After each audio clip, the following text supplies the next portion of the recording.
तो गीता में भगवान कृष्ण ने गीता में भी कहा है, जैसे लोग कहते हैं ना अहम ब्रह्मास्मि।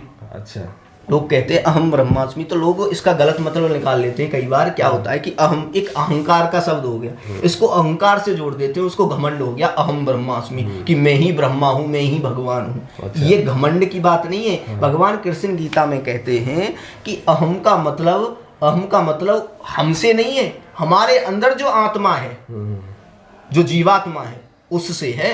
अच्छा। और अहम ब्रह्म का मतलब किसी मूर्ति में विराजमान, किसी मूर्ति में वास करने वाले देवता से नहीं है, उस परम शक्ति परमात्मा से है, जो सर्वव्यापक है, सर्वशक्तिमान है, जो हर जगह विद्यमान है।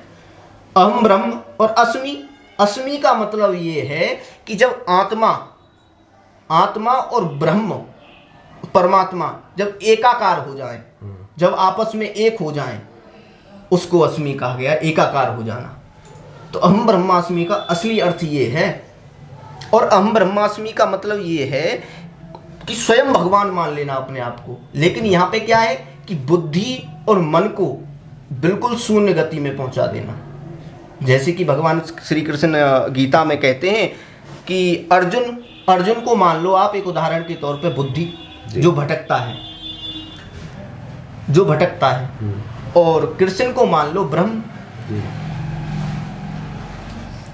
तो इस तरीके से मतलब पूरा मतलब जब लगने लगा कि मैं ही भगवान से, हाँ, लेकिन वहां लगने लगे कि मैं ही भगवान हूँ, हाँ। वो असली मोक्ष की प्राप्ति हो जाती है। अच्छा। क्योंकि ईश्वर अंश जीव अविनाशी, तुलसीदास जी ने कहा है कि हम सब जितने भी जीव हैं इस संसार में, वो सब परमात्मा के अंश हैं, उन्हीं से निकले हैं, उन्हीं में चले जाना है। ईश्वर अंश जीव अविनाशी, तो कि अहम ब्रह्म, मैं ही ब्रह्म हूँ भाई, वो सर्वव्यापक शक्तिमान, वो हर जगह व्याप्त हैं, वो हमारे अंदर भी है, हम भी उनके अंदर हैं, तो हम ही तो ब्रह्म हैं। हम ही ब्रह्म है। लेकिन हम मन से सोच रहे हैं, बुद्धि से सोच रहे हैं। जब तक ये मन और बुद्धि शून्य नहीं हो जाएंगे, तब तक मोक्ष की प्राप्ति नहीं होगी।